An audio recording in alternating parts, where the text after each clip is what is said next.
My next guest is Dave Ford. He's a former media executive, he's a fellow seeker, he's an accidental environmentalist. He's the founder of the Ocean Plastics Leadership Network with 108 organizations strong. Welcome to the show, Dave. Thanks so much for being here. Hey, CK, thanks so much for having me. Really glad to be here. Yeah. Before we dive into this big problem that impacts us all, ocean plastics, bring us back to the origin story, if you don't mind. You're a media executive making six figures working in New York, right? Yeah, I was in New York City. Okay, good. So what started you on this journey in the first place? Sure, yeah. So, CK, I was working in New York City. I worked for this startup that had like a 3-year hockey stick where it was just absolutely exploded. And I ended up being one of the top sales guys in the company in New York. So, I like lived in the West Village.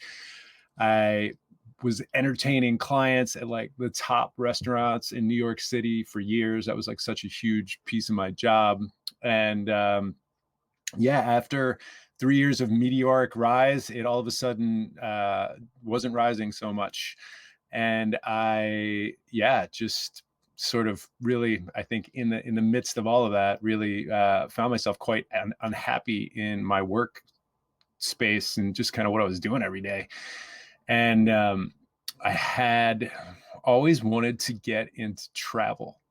And, kind of going back a little bit further, when I was 28 to 30, I quit my job and I traveled around the world for 2 years. And I went to Antarctica, I went to the Amazon jungle, I climbed Mount Kilimanjaro. I did all the stuff that I just never dreamed I would have done. I grew up in Baltimore. And so essentially, this really serendipitous thing happened when I was like 35, where I got a call from this Hungarian tour guide that I met in Antarctica, and he asked me to go into business with him. And at first I was just like thought it was crazy, but like the more and more I thought about it, the more and more it excited me. And really that just completely random out of the blue phone call totally changed the direction of my life. Okay, so you were 35, you were not happy doing your work, and this guy called you, Hungarian tour guy called you and say, hey, let's go into business. And you said yes and just quit everything and jump right into the world of entrepreneurship? Yeah, no, it didn't quite happen like that. So the guy's name Akos Hivakovic. Yeah. Amazing guy. He's been to every country in the world. And I was with him on a 2-week tour to Antarctica that I just like randomly got on and found out how to get to Antarctica when I was like backpacking when I was 28. And, on that trip, when you go to Antarctica, at least when I did, and I think this holds true, you get a lot of like 75 plus. It's a type of trip that a lot of people do like at the Why is very that? end of their Why is life. that? Why is I think that? it's because it's very expensive, and it's kind of one of those last bucket list checks to do. And for whatever reason, I think on that trip that I was on, I would say under 50 audience. I mean, I was probably like 3 people under 50, and I was like 28. So I ended up hanging out with the crew the entire time. I also somehow didn't get seasick because when you cross the Drake Passage, it's like the roughest seas in the entire world, and I would say 90% of the people on that ship were like violently ill.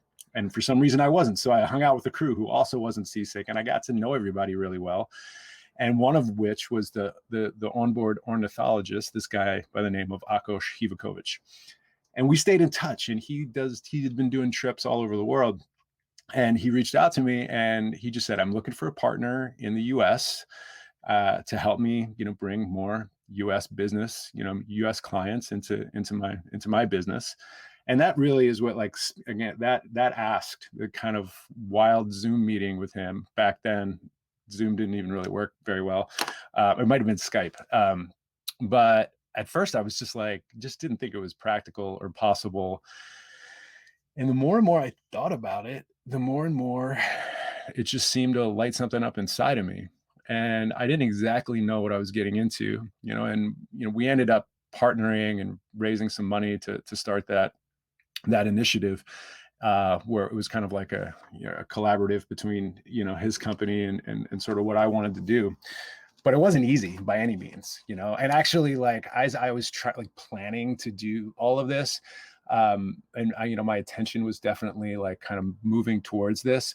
I ended up getting fired from that job, Mm, which was like one of the absolute best things that ever happened to me because I wasn't planning on just like quitting and just jumping into the deep end immediately. I was going to like try to figure out how to take it slowly. And it didn't it didn't quite happen as I had planned, but it sort of shot me out of a cannon and I was in the deep end and I had no choice but to like figure it out on the fly. And we started an expedition company at the time that was called Soul Buffalo. And right. it was all at the time when we first started, it was all about taking people to do the same types of experiences that I went through when I traveled the world that like really like opened me up to this whole new world. I had no idea, and like connection with the environment, and certainly like in its initial impetus, like a certain spiritual component, like. And that was what motivated me at the time and what was lighting me up. And we just went for it. And that is I would those moments I would like that would be like the moment where we got into what I would call the roller coaster, and it started to move, and Yeah. all kinds of twists and turns after that. Okay, so I'm gonna pause for a moment. We're going to Soul Buffalo, spiritual component, expedition, all of that in a moment, but put a pin on it. But come back to this. So you were thinking about partnering up with this tour guide, basically being the lead gen mechanism for his tour company, right? You guys partner up, did some kind of a thing there. And then you got fired, right, from your previous media company. Most people would say, all right, let me put a break on everything. Let me just do the predictable, right? Go back to the media sales or whatever it is that I was doing.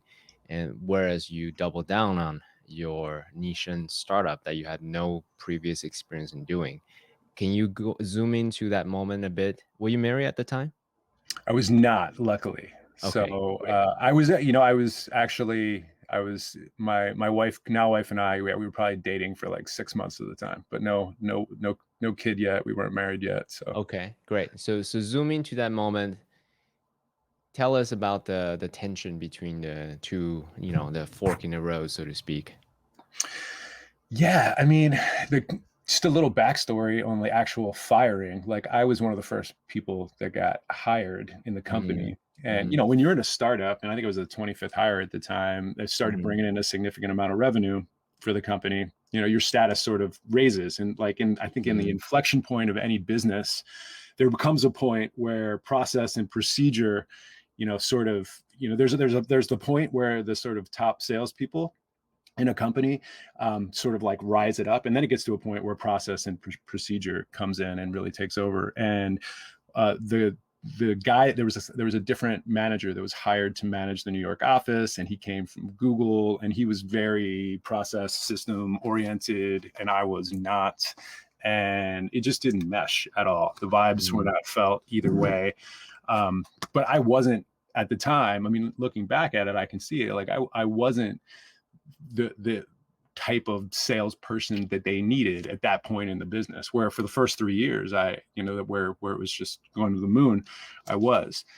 And yeah, I mean, I haven't seen him since that day. But I'd love to shake his hand and thank him for making what was what was the decision I wouldn't have made. I mean, who knows at what point I could have maybe jumped off or would have decided, but it definitely accelerated something. So like when people get fired, I'm always, a big fan, and really almost like hold that as like a merit badge, 7 mm, years later. It was really painful at the time though. I mean, it was mhm, really, really painful at the time. mhm, And immediately I did have all these offers to get back into media, mhm, to immediately make six figures.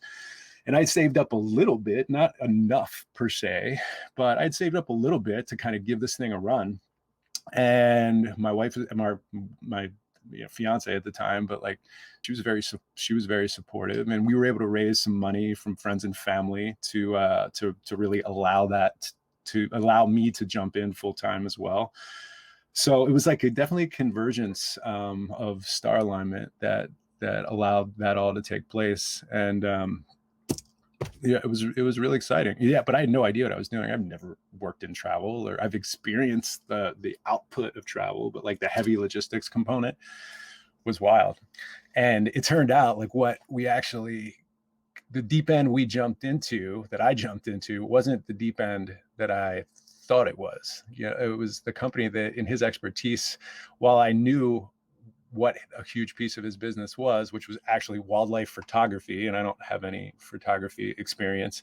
Been on a lot of amazing wildlife trips, but I don't know if now's a good time to tell you about the first trip I took after we bought the company to Kamchatka in the Russian Far East, I do where want to hear. I do want to hear about it if you don't mind. Again, put another pin on it. But the reason why I wanted to go into the grappling part of it is this. Um, a lot of people want to explore their multi-dimensional aspect of it. Some people feel called to do something. They have this big ideas that have been thinking about it and sitting on for a long time, but yet, um, because of this primal instinct, for survival and so forth, very, I would say, small percentage of people who take that leap, right? Hence why I wanted to go into those moments when you're grappling, how you're thinking about the risk and reward, and then really this yearning to create something of your own. Mhm, So, is there totally. anything else you wanted to share, that maybe a mental model, maybe a tool, maybe a book, maybe some of the spiritual journeys you've taken on, and really help you say, nope, this is the path I'm going to take on, even though on the outside it seemed very risky. I'd say, CK, that for me, I went through such a transformative experience when I traveled for those 2 years that I developed parts of myself that I just didn't even know existed, like the fact that I like to mountain climb and hike. And yeah, I went into the Amazon jungle and I met this incredible shaman, and I had this very spiritual plant medicine experience. This was when I was, this was when I was 28, like 14 years ago. Um, Great. with Let's go into more of that because all on right, this podcast we talk a lot about plant medicine, ayahuasca, things like that. So got let's it. go into that if you don't mind. You got it. All right. Yeah. So I was in Bolivia, and I'd heard about ayahuasca, and it was really, it was 14 years ago. So a lot of people didn't, it wasn't in the zeitgeist. It wasn't something people knew a lot about. And I found, someone told me about a healer, a shaman that I should seek out in this little small town in Bolivia called Runabaque. I was in La Paz. It was just sort of a chance happened. I was happened to be going there.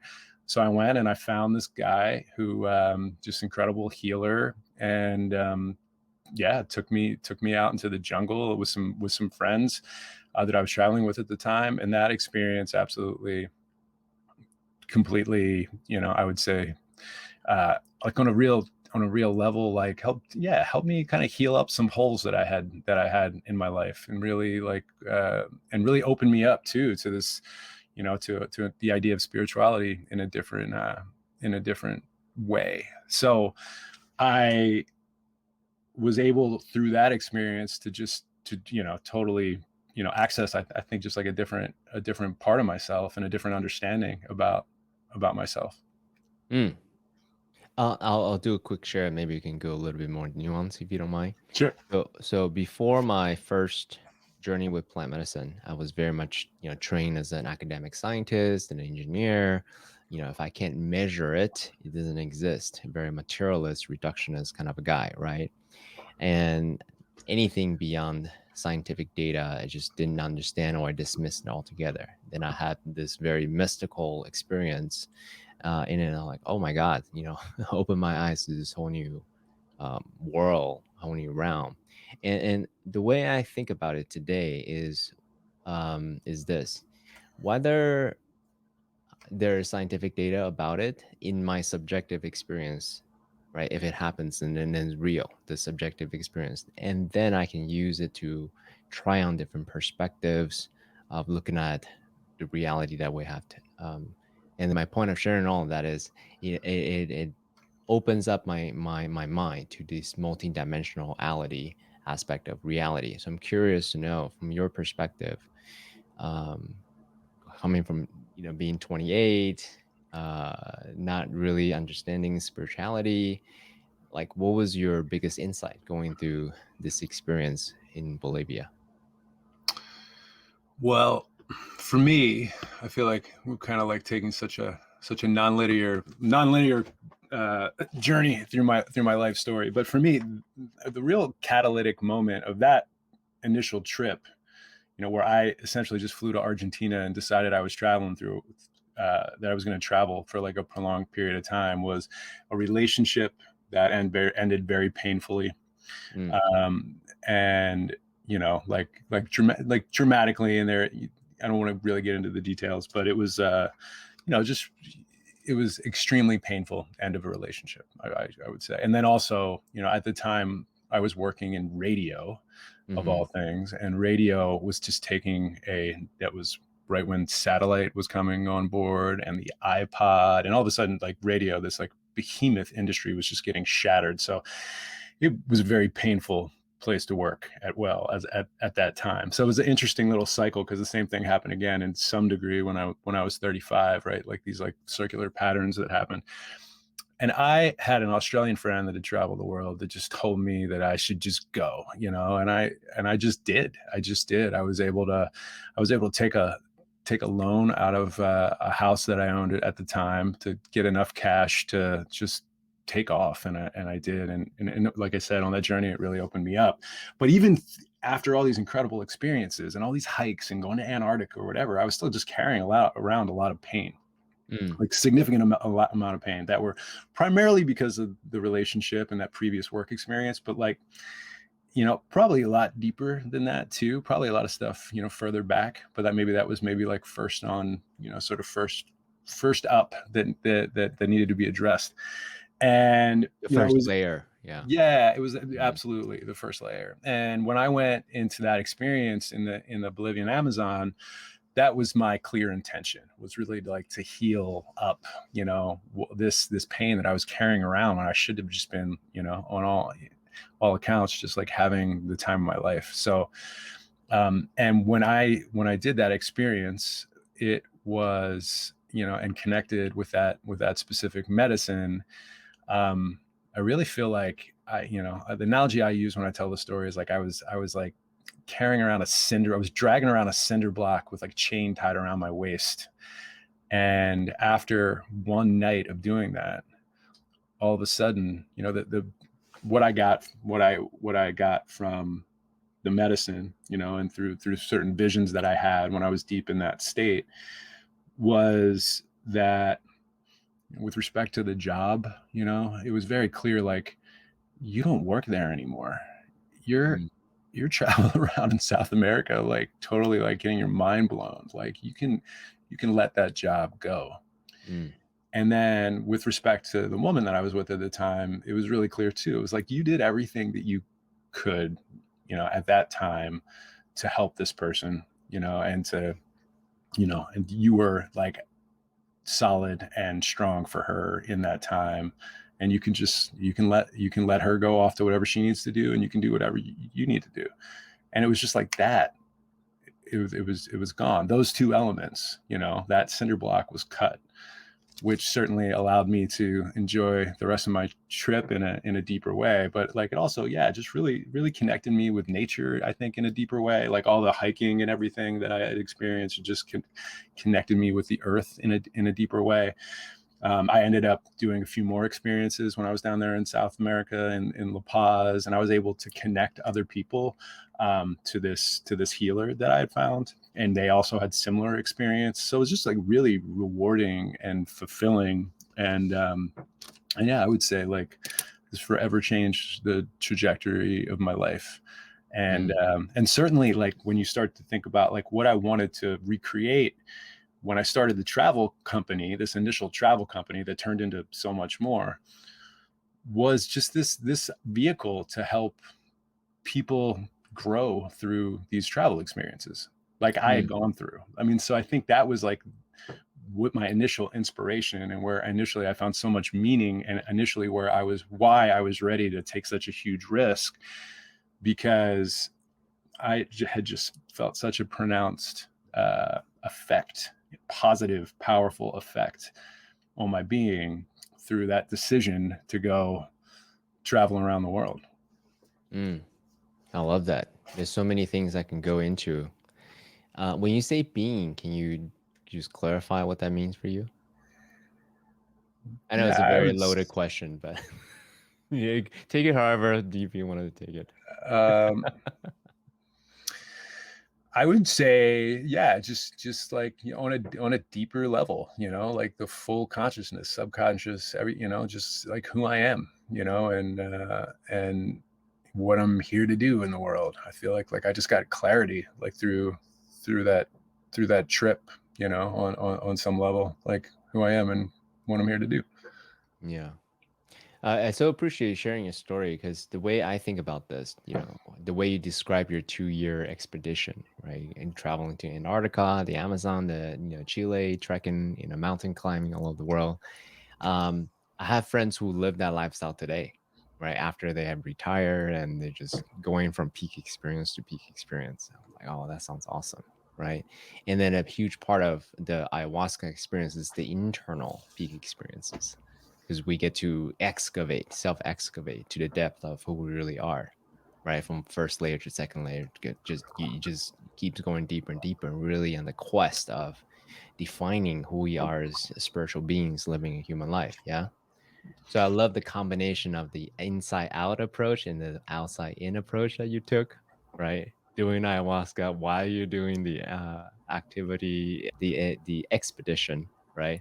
So having done that for yourself and also for others, you recommend that to do both at the same time.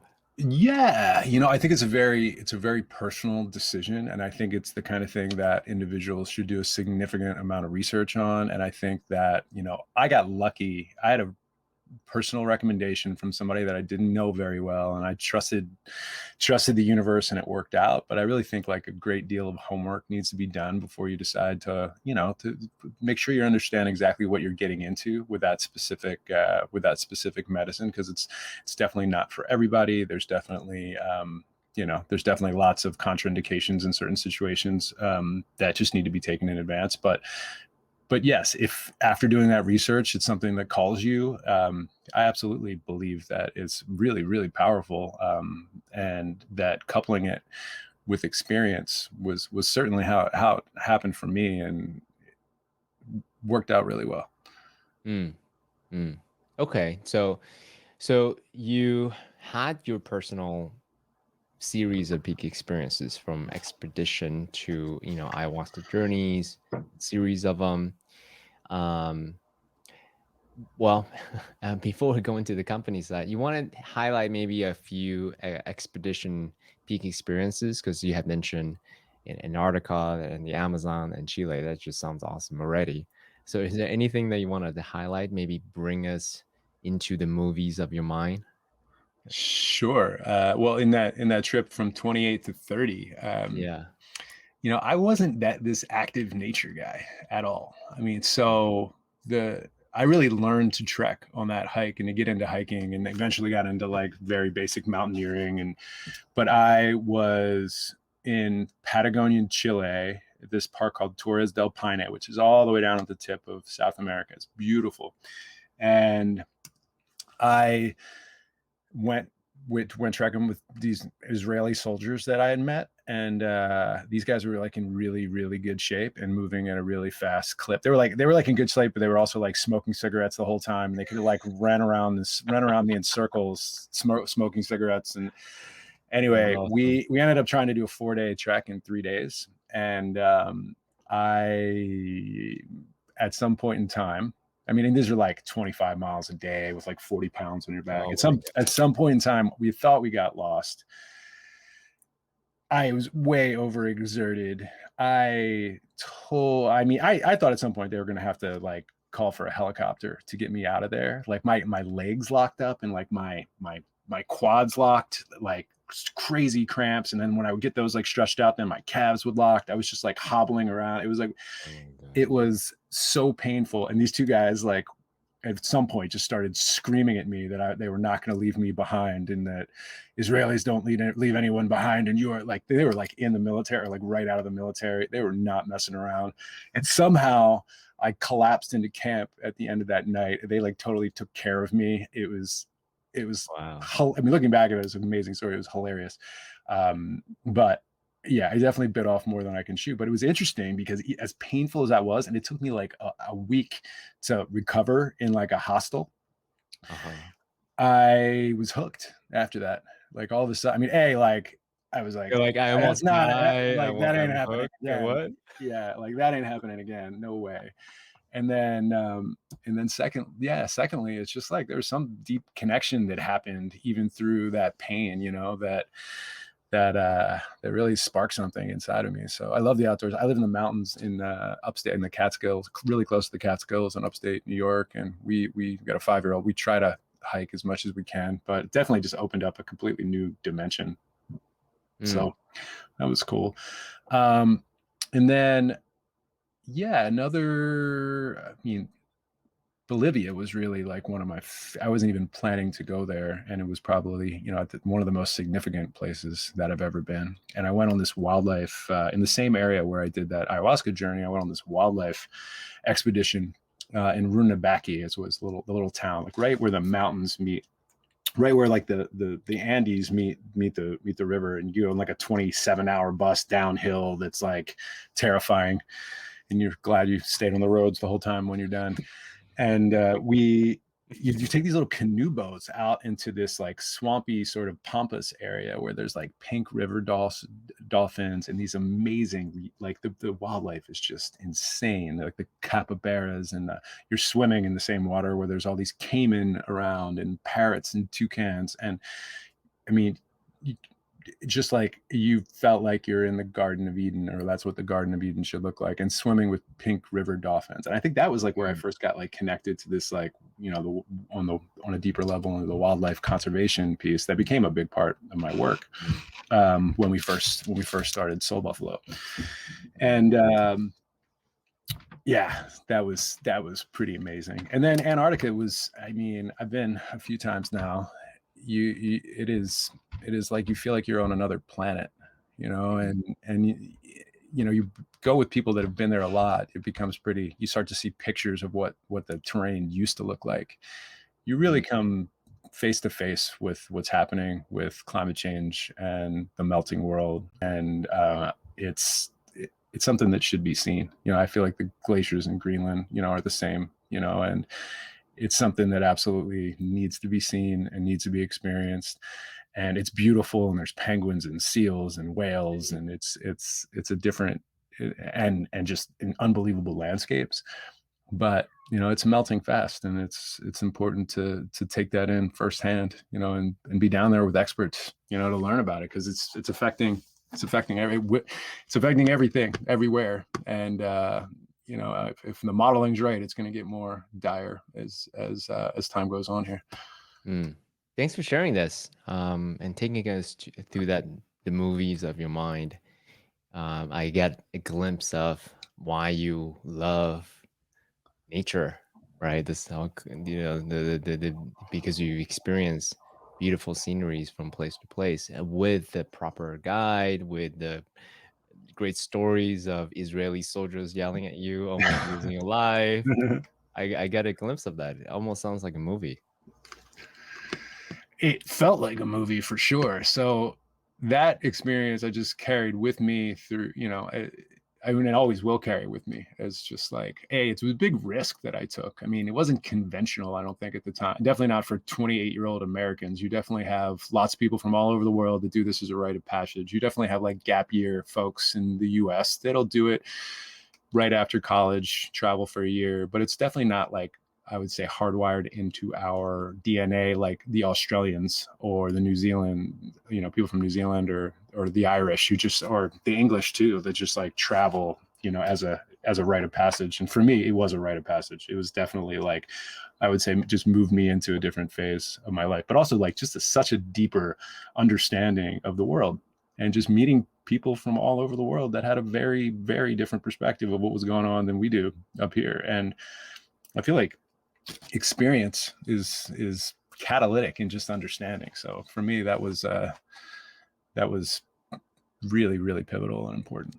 Okay, so fast forward. So now that you're 30, and then you fast forward to 35, you're starting this, adventure expedition company with this Hungarian tour guide, and then you wanted to bring something similar to others, right? You want to bring also, if I hear you correctly, bring a spiritual components to it as well, right?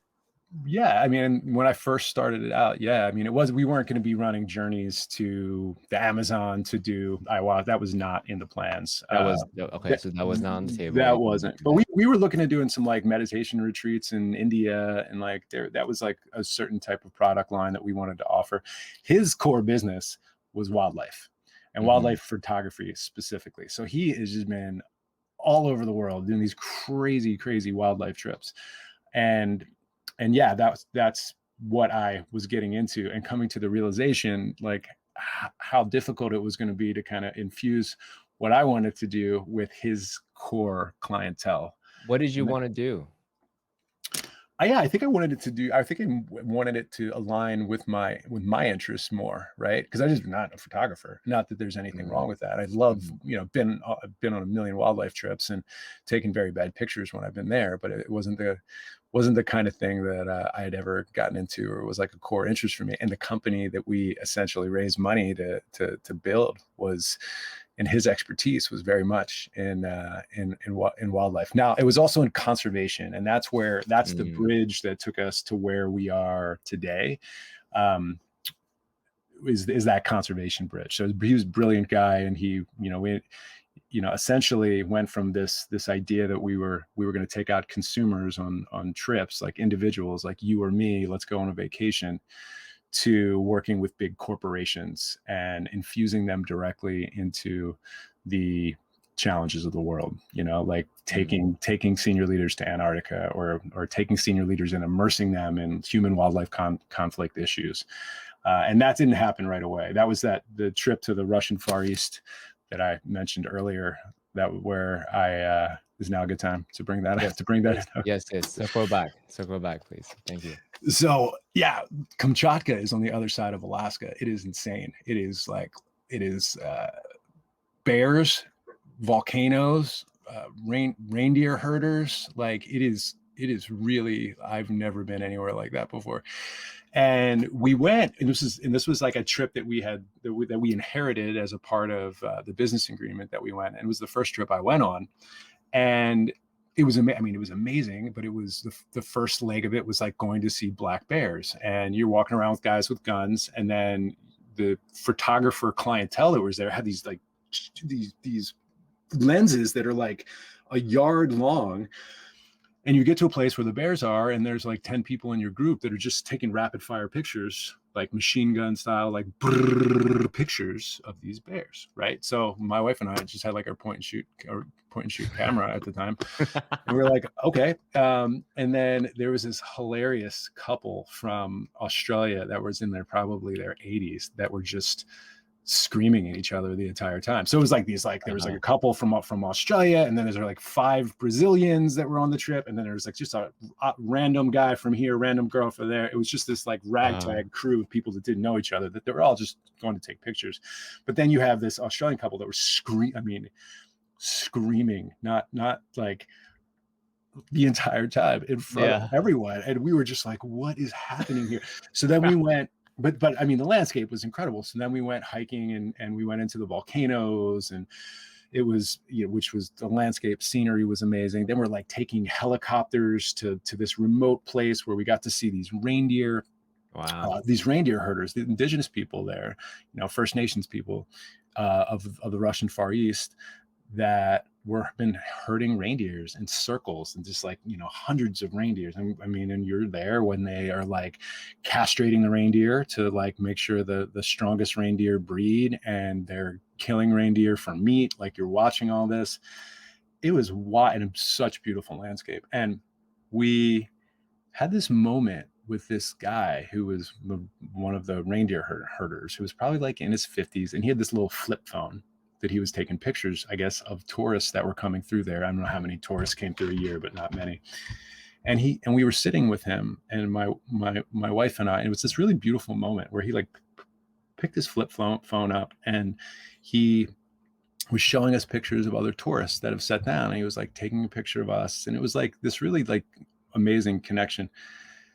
And then just as that was happening, the 80-year-old Australian woman started taking pictures. Like, I mean, she was probably 3 yards from us, like right in our face with her giant camera, started taking machine gun pictures of us sitting here with this guy, and just like totally ruined the moment. Totally like, it was like, again, it was like, you know, and I remember being in the tent with my wife that night, my now wife that night. And I was just like, I don't know if this model's gonna work. And it was like, it was after being on that trip that we realized that, you know, we have to really like take a look at what exactly we have here and figure out how to maximize it. And I had all this corporate experience, and we started working with some of the biggest corporations in the world. And we you know, and it really, I would say we took it to about the bottom of the ninth inning, and we didn't have a lot of money left from that initial investment. And like literally, like if it would have been a month later, at this time I had a 2-month-old baby, and we closed a deal to take a C-suite group from like one of the biggest energy companies in the world to Antarctica, 30, 40 of their leaders. And that is what really like started what we the next phase was, like the next big pivot of us working with senior leaders and taking and doing like experiential deep dives in challenges of the world, you know, the world, and like totally shift the trajectory. And we just never would have seen that in a million years. I mean, it was just like, that was the roller coaster analogy I let, you know, it was like, we wouldn't have been in the deep end. We would have never discovered it, you know? Yeah. So let me ask you this question, because what you describe is common in terms of, hey, I took a big risk. My spouse was supportive at the time, and then we, you know, you did a Hail Mary, Hallelujah type play, and then it worked out, right? And it shown at the end, sort of, you know, the light at the end of the tunnel, so to speak. But in that moment, right, when you said about a month later it wouldn't have worked out, you would have to close everything down. You had the 2-month-old baby at the time, married already. How did you keep going? What Well, kept you going in spite of all the challenges and difficulties, and then as in startup people say, the lack of positive feedback loop, so to speak? well, so this big deal was in the pipeline, right? And it was also, there was also a secondary trip that this company booked with us. I wish we're on like NDA from 4 years ago. I wish I could say who it was, but a big Fortune 50 energy company that, and not one of the big oil and gas conglomerates anyway, but so we had like this Zimbabwe trip also booked, and things were like lining up, and it was like a random introduction how we got in there. It was like a friend of a friend introduced us to a C-suite sort of education and leadership component, and it was like the timing was right, the budgets were right, there was something that was like on their list to do. It was like they wanted to do in a quick time period. It was like all these components, and it was sitting there like, as you know, in the pipeline, for lack of a better way to put it. And it was going to make or break, you know, this relationship with this company. And I remember calling a friend of mine, a really dear friend that I've known for forever. And I just said, I don't know what's going to happen with this deal. I don't have any idea, but whatever happens, we're going to keep going. Like, we're going to make this work. And whether it happens or whether it doesn't happen, this trip to Antarctica and this trip to Zimbabwe, we're going to figure out a way to make this thing work.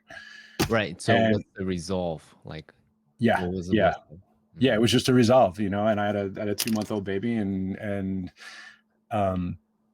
it worked. It ended up working out. So I didn't have to go to plan B. I don't know what plan B would have been, but it worked, you know. And we, in that model, before we pivoted, I pivoted again. We did for, Well, we did for like, before you talk about the pivoting, what was it about the resolve though? Was it your faith in the mission, your faith in yourself, and the faith in the universe? Like, what was the source of the resolve? At the That's what made time, I was you reading Ryan Holiday's Obstacle is a Way, like, over and over and over again. I don't know if you know that book. It's all about stoicism. Mhm, So Ryan Holiday, I actually tried to book him personally to go on that trip with us, but mhm, I just kept reading The Obstacle is the Way and just really was just trying to shift my first personal philosophy to like, okay, something bad happens, like that's actually a good thing. Just like when I got fired, right? mhm, Total obstacle is the way. Like that was at the time incredibly painful, but it turned out to be this like catalytic force in my life. So I I was just working off of that. I was working off of that philosophy and like really getting into stoicism and really like understanding, the nuances of that and just trying to look at whatever life was throwing at me as a fuel for growth or like a good thing. mhm, And I think one of the interesting things and what I remember from that book was like Thomas Edison and his lab burned down in like in the 20s or late teens or whatever, and he remember and they tell a story about how he like gathered his whole family and like took them to see this like multifaceted chemical lab on fire because it was all these different colors, and he was just like not phased at all, like we're going to come back stronger for this, like whatever's happening here is going to propel us forward, and it did. And it's just like so many stories out there about that. So I would say that like learning deeply about stoicism has helped my entrepreneurial journey significantly, and that's where I was right then. And like in that December of, it was 2017 maybe. Yeah. mm, Would you call yourself a practitioner of Stoicism? Like, is that I, your the sort of the core of your operating system, your core I belief? would say it's definitely mental model that I go back to significantly, and it's like in the toolbox for sure. So now you are taking um, executives from energy companies to share with them, um, take on different expeditions in a beautiful environment. Can you share with us a little bit um, environmental issues, climate change issues? It's such a big thing that impacts us all, but it's so remote, so to speak. We don't see it every day. Therefore, when it's out of sight, it's out of mind. So I'm curious to know, how do you inspire them to care about something that's may not necessarily be in their everyday life? I think the experience directly is really fundamental and really important. And we're working on a thesis right now that's with my current work. And I guess we'll get there. So we'll put another flag in the Yeah. ground around this, but around Yeah. environmental intelligence and about how there's components like experiential being like a big piece of it is like how you can connect on an emotional level with any of these big environmental challenges, right? So like walking on a beach covered with plastic in the developing country, or seeing rivers totally covered deeply in plastic, or being in Antarctica and understanding that this giant hillside that you're seeing used to be a glacier hundreds of feet high. Hmm. And then secondly, the second piece that we think is really important is positional uh, intelligence. So understanding oppositional forces, getting environmentalists and environmental and activist organizations to understand industry and government and vice versa, like on a really deep level, and to understand all sides of the equation, to really like deeply integrate and understand it. And the last piece is just to educate on facts. So when you're in Antarctica and you're teaching about climate change, it's going to retain you're going to retain it in a deeper way, and understanding the basic facts inside of an organization are really important, right? Like, because facts are always changing. There's a half-life to facts. We used to think when we were kids, they used to think dinosaurs were green and slow and and now we know they're like multicolored, and a lot of them came from birds, and it's like totally different ball game than what we were taught. The facts have changed. There's all kinds of theories, going back into history that are being challenged right now. Like, I don't know if are you familiar with Graham Hancock's work? A little bit, but Yeah, well, that's a please rabbit. That's elaborate. That's a rabbit hole. But he has he's putting a theory forth that the world got hit by a comet in 9600 BC that caused all like the great flood myth. It's fascinating, but it would totally rewrite history books, right? So Mm, what we've known as facts, are always changing, and that happens specifically with with the environment. And every day, like right now, we're teaching there are 11 million metric tons of plastic, like a garbage truck and a half worth of plastic, getting into the ocean every minute. But we know that number's wrong because the numbers predate COVID. They predate all these masks that are definitely in the system, and the struggles for the waste management sector that's happened as a result of COVID. But we're still teaching 11 million metric tons because that's the best data we have. So again, like this idea of environmental intelligence, like, is going and experiencing directly what's happening, understanding the opposing viewpoints, and then just rooting into the facts and scaling them across your organization, right? And across value chains and across, all of us. yeah. So I have a follow-up question, and that is this. I like that we sort of started this conversation with levels of consciousness.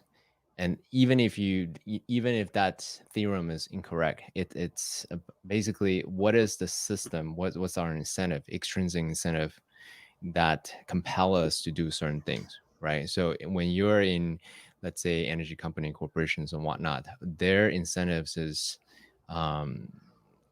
that's what I'm looking for. Basically, ROI, right? Company performance, and that's their incentive.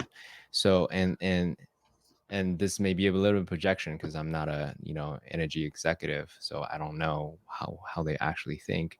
Um, the way I think about it is like, here's resources from nature, and let's tax it, and so then we can derive benefits from corporation and so on and so on. This may be a totally simplified version of it, but I'm curious to know, how do you even get them to care about something that may not be necessarily their performance metrics? Does that kind of make sense?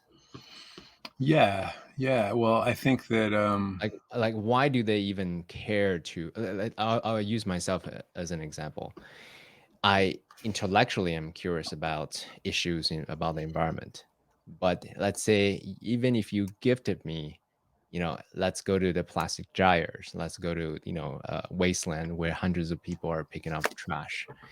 If you gifted me that tour to me, I don't know if I wanted to see that firsthand, right? So I'm curious to know, how do you even get someone who is really have a cushy job, really comfortable, to even want to do that?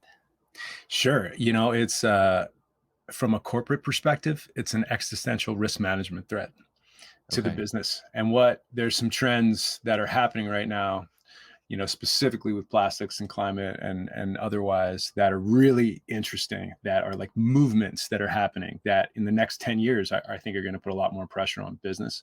One of those it's called the ecocide movement. So Hmm. essentially it's elevating the movement is to elevate environmental crimes to the level of war crimes. Mm. So for example, there was this meme going around. I don't know if I feel like everybody saw it like last week or a week ago, where the ocean was on fire in the Gulf of Mexico. Did that Mm. show up in your No, Twitter feed?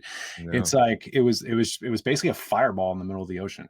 And the memes went crazy, and it was some sort of pipeline explosion. They put it out, but think about the BP oil spill, right? Yeah. So that would be elevated to like an international war crime status, as Mm. opposed to it, which is puts a lot of onus on corporations to make sure that they're not that they're doing the right thing environmentally. There's another movement called the First Rights of Nature movement, Mm. where just like a corporation has the ability to sue. A corporation can sue another corporation. The 14, I think it's 18 countries right now that recognize Mm. first rights of nature, where indigenous populations can sue corporations and governments on behalf of rivers or forests. Mm. So think about Mm. the Amazon jungle suing the Brazilian government. Hmm. Now, it's not legal in Brazil right now, but in New Zealand it is. And the Maori Mm. people there are the Maori people, sorry, the Maori people there are suing the or have a lawsuit that's going out on behalf of a river, right? So this existential threat on risk management, and the other piece is the financial community is putting pressure through what's called ESG scores, or it's like environmental, social, governance scores with companies. Mm, So, and basically, there's certain funds that are just ESG scores. There's a lot of pressure from the financial from the financial world for companies to do the right thing as well. And all this is just ramping up and ramping up and ramping up. You also see situations where like activist investors just took 3 board seats over on Exxon. Of the 20 board mm, seats, there was basically a very small hedge fund called Engine One that got a shareholder resolution in place, and all the pension funds that invest in Exxon basically, voted to bring 3 of these board seats to, environmental activists. mm. This is all going to accelerate significantly. So while it might be tough to get, to get somebody like you who is eco-conscious and wants to see the right thing happen to be like, I want to go spend 2 weeks seeing the plastics crisis, which makes sense. The executives at these companies like need to, like, they absolutely, like, because they need, especially if their product is floating around in the ocean or on these rivers, because it's an existential risk management threat that's only going to get more important and more pronounced as time goes on. So Yeah.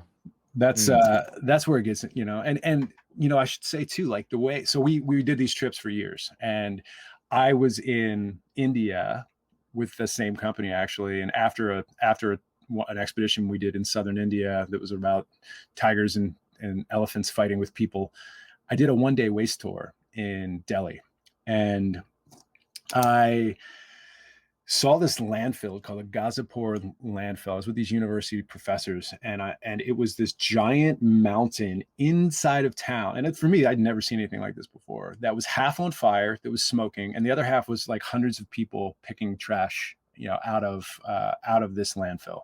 And meanwhile, it's like there's like a market there. Cows are walking in front, and like right next to the landfill, and it just so blew my mind. And it was right when the plastic zeitgeist was like really starting to snowball. And it was like in that moment, then my partners and I brought the idea back to my partners and I, and we were just like, we gotta do something here. Like, and we basically chartered a ship that was going from Antarctica to the Arctic, because we had all these Antarctica connections.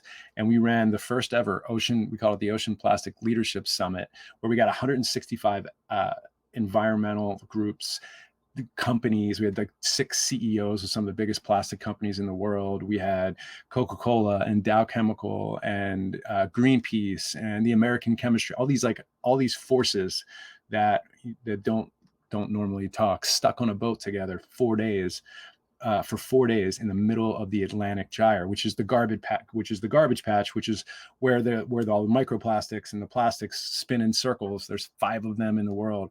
And we had executives 500 miles off the coast of Bermuda, 2 miles deep, snorkeling and pulling handfuls of waste out. And we had a big consumer packaged goods company find one of their toothbrushes out there, mm. that they were able to take back home. And I mean, it was a powerful, powerful experience.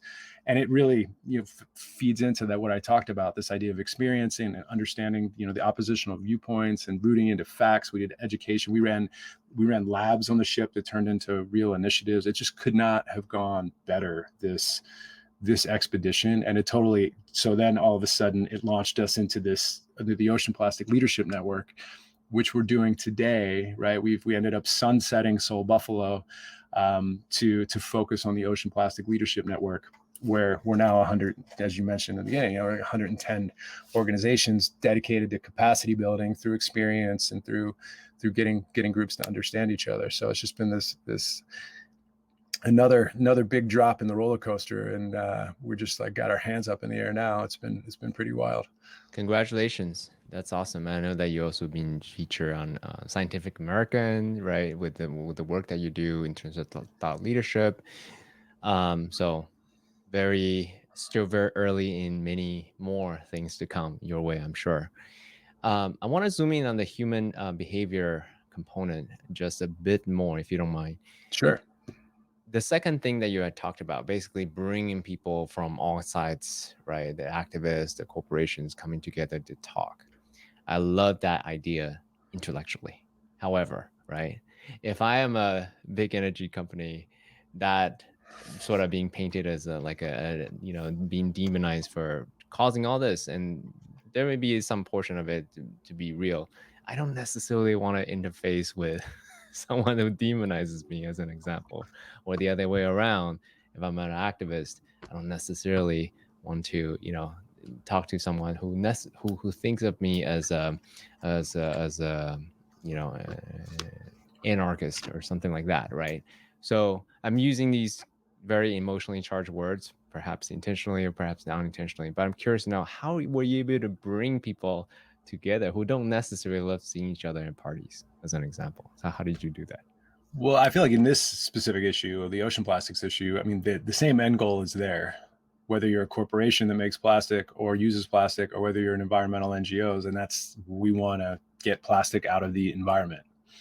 Like that is that we want clean oceans. Like there's an agreement on endpoint. Now, solutions about how we're going to get there, that's where it's like an absolute war zone. That's where it's, it's like walking through a field of landmines, right? So like I always talk about how like our organization, because we built the trust of these polar opposite type organizations, we're like walking on a tightrope.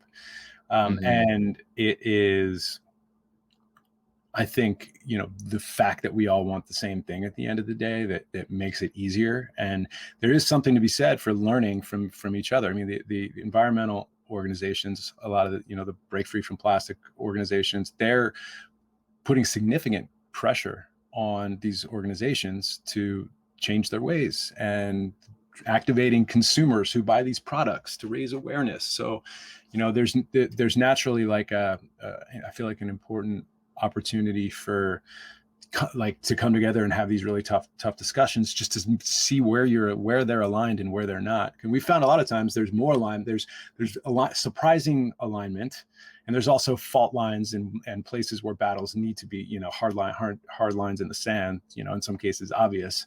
Like plastic companies want to continue producing plastic, and they want to figure out how to fix the waste management infrastructure to handle an increased load of plastics coming into the environment as populations are projected to grow significantly in the next 20 years, where organizations that are in the Break Free from Plastic movement, or a lot of the NGOs, want to shut off plastic at the tap, and use alternative materials and like rethink the way our systems work, so that we're like taking a bottle back, about shampoo bottle back, and refilling it, rather than just buying another bottle and another bottle and another bottle and hoping it gets recycled. I mean, I can go really deep about how complicated it all is, but there's different solutions that are sometimes in conflict, but the end goal is the same. It's like, how can we do this? And this really feels like, even as chaotic and complex as this issue is, that is one that can be solved.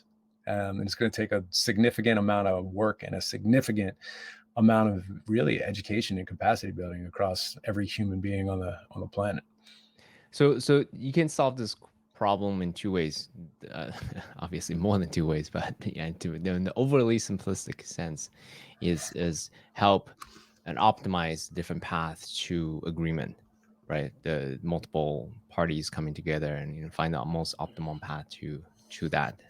So curious to know if there's a solution there. There's also obviously a solution that you're focusing on that is more on the education side of things, right? So my understanding, right? Correct me if I'm wrong. Actually, you know what? Why don't you articulate it? What is the current iteration of what you're doing?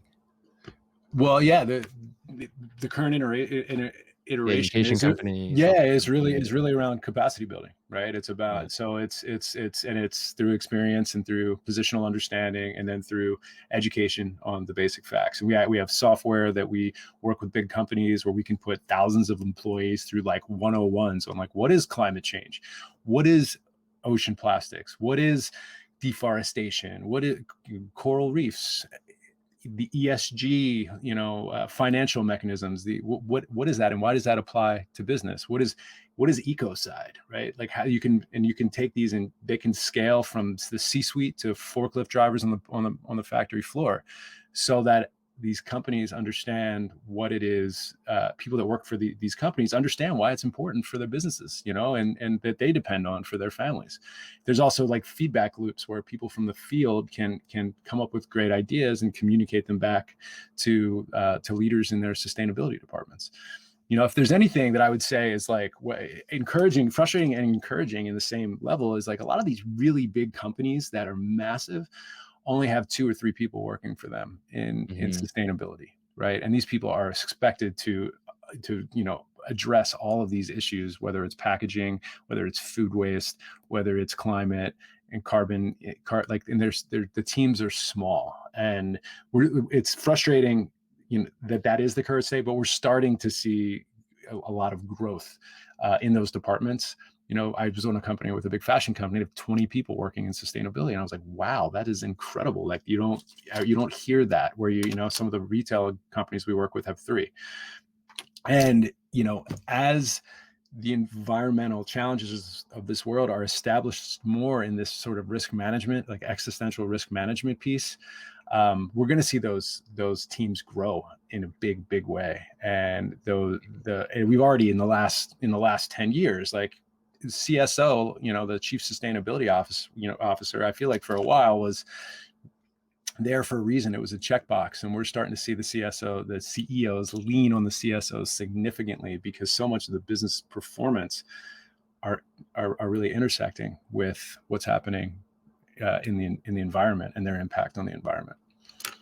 Yeah, awesome. So if I'm hearing you right, uh,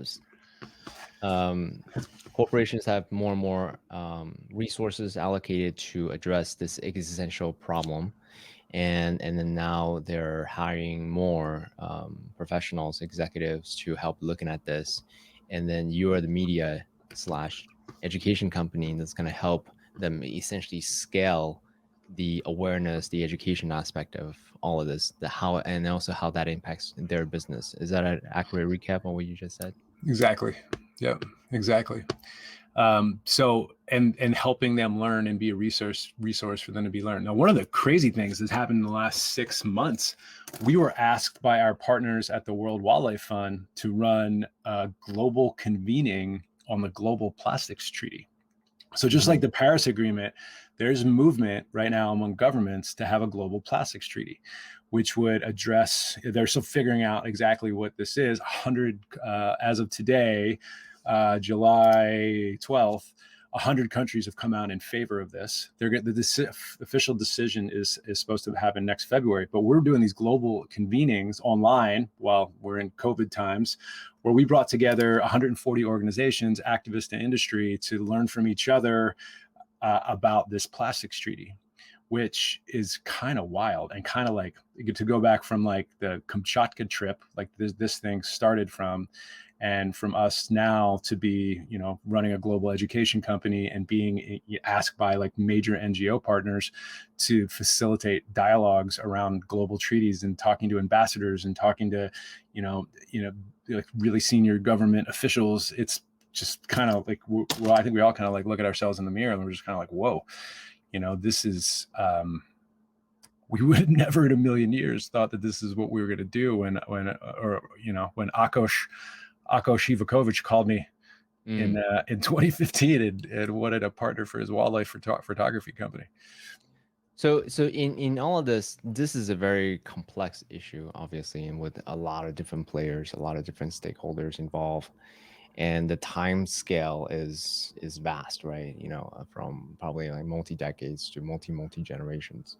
So how do you track, for you as a media slash education company, helping educate sort of all of the stakeholders towards this multi generational path? How do you even track the progress that you're making? Well, I mean, I think, as we continue to grow our courseware, I mean, it's courses delivered, right? And it's when I think, we hold true that we'll be, in a short order here, and we'll be delivering like hundreds and thousands and millions of courses, over year after year. And that's a stat that we can track. And then I feel like that, how does it ripple out into the world? I mean, I think one of the amazing things is that we work with some of the top NGOs in the world, right? We work that are tracking this, specifically the World Wildlife Fund being one on the counter side, Greenpeace being another, that there is the Ocean Conservancy, the Ellen MacArthur Foundation, lots of these amazing organizations that are the World Economic Forum, that are really deep in the weeds, that are really have incredible data. And it's up for us to take that data in that they're building and then educate everyone about it, right? It's really like a synthesis, and then also looking at industry data as well, and make sure that data is presented side by side, in a neutral way where people can comment on it. So I think that with all these issues, they're so tricky, they're so complex, they're so challenging. But it's just like drumbeat is super important. If we can keep that drumbeat up, whether it be for a global for a meaningful global plastics treaty to come to life through the governments, or everything that needs to accelerate with climate change, et cetera. Like, it's just like, how can we be out there and just be this drumbeat to make sure that everybody knows about it? Because it's just they're so complex. I think a lot of people glaze over. A lot of people that aren't, like you said, material. If you live where I live in the Catskills in New York, like, the oceans are a long way away. And here in the U.S., while if you walk the beaches of Miami, you're going to see plastic washing up, or if you're on Pacific coast in certain places, plastic will be washing up. It's nothing compared to Southeast Asia. It's very much feels like their problem on the other side of the world, but it's all of our problems. I mean, the whole world's interconnected, right? So, I feel like, raising awareness fast is so critical, and it's not just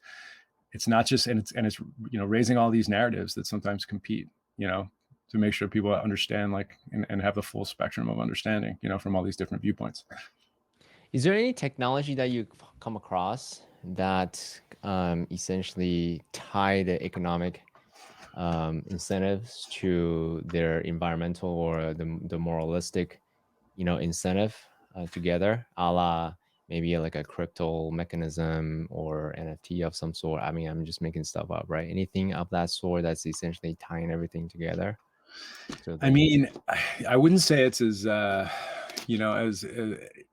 as advanced as it should be or will be, but I mean, I think ESG, the best thing we have right now is an ESG score, because it measures environment, it measures social, which would be, diversity and inclusion metrics, and, how companies treat their people, and then governance, like how the actual company governs, right? Like what their CEO to pay ratio is, to the, from the top to the bottom kind of vibe. Like, and those scores, the most important about those scores is that the billions of dollars are being directed, based on those scores. So that's the best thing I think that we have going for us with relation to business and the environment and social issues and everything right now. But I know there's a lot of, if you hear of anything, let me know, because yeah, for sure. I mean, I'm always interested in how complex issues can be synthesized into something that's simplistic, but that can hide the complexity, can still, there's a singular score or metrics that we can look at and help move the needle along the way. Because even if, for those listeners who isn't, perhaps as passionate about this as Dave or any of the stakeholders there, everyone's on the same space boat, spaceship. So something that impacts all of us. So I think this is something that I would like to see more effort and more innovation and more the kind of things that you're working on, Dave. So really thank you for sharing your perspective with all of us. Anything that you think I should be asking but I didn't ask? No, spaceship Earth, man. I feel like that's right in the heart. That you're exactly right. I mean, we only have one planet, and the only way we're going to figure this out is together. So, yeah, I'm just really honored to be invited. I feel, then I love everything I know about Noble Warrior. So thank you for inviting me on your spaceship. Yeah, absolutely. Well, actually, one last thing I will want to ask. You had said when you first get that call when you were 35 from this Hungarian tour guide, you had no idea what would have been, years later, working with ambassadors from different countries and really help brokering really the different players, so then they come to the table and talk about this and bring that bridge builder from players of all shapes and sizes and who may not like each other so much. So, so knowing what you know now, what would you say to the younger Dave who's grappling with shouldn't I? I don't know if this is something I want to do. I don't know if this is even a realm of exploration I want to jump into. What would you say to the younger Dave listening? I would say that trust, believe, and just like, and just realize that, that what you're doing is exactly what you're supposed to be doing, in the spirit of saving a significant amount of stress that I've experienced on that roller coaster. Right. I mean, because that's it. I mean, going back to like the stoicism piece, it's like every bump in the road is what, like, they're so important, they're so, yeah, they're so foundational, and I wouldn't change anything that's happened, or any of the hard times, because we've learned so much from each of them, and we've discovered these opportunities to like really make a difference through that. Like, my partner is he ran an education company for 20 years. He was our first investor, went back when we started the travel company. And we didn't know that there was this education void in the middle of all this until we got there. If we weren't swimming around in the deep end, like figuratively and metaphorically, like when we were snorkeling in the middle of the Atlantic Ocean, like if we weren't doing that, we would have never figured out that like companies need to educate their people about these issues. And it's not that they need to, it's that they have to, because it's a serious risk management issue. And if we weren't flapping around out in the ocean for a lot of this, and like figuring, and like turning and making really key strategic decisions every step of the way, and pivoting 6 times, or I mean, what, 4 times, or however many pivots this has been, we would have never found really what our like unique proposition is, and our unique contribution is what I should say, right? Like this unique, way that we can contribute. So, now as we're growing and really, understanding what it is we do, and what we can provide and how we can be useful, it's incredibly meaningful work. I mean, it just feels like I'm just so blessed and grateful that I'm able to do this work every day, and able to do this and work with the people that I do. And it's not just me. I mean, we have an amazing team that is just like kicking ass every day.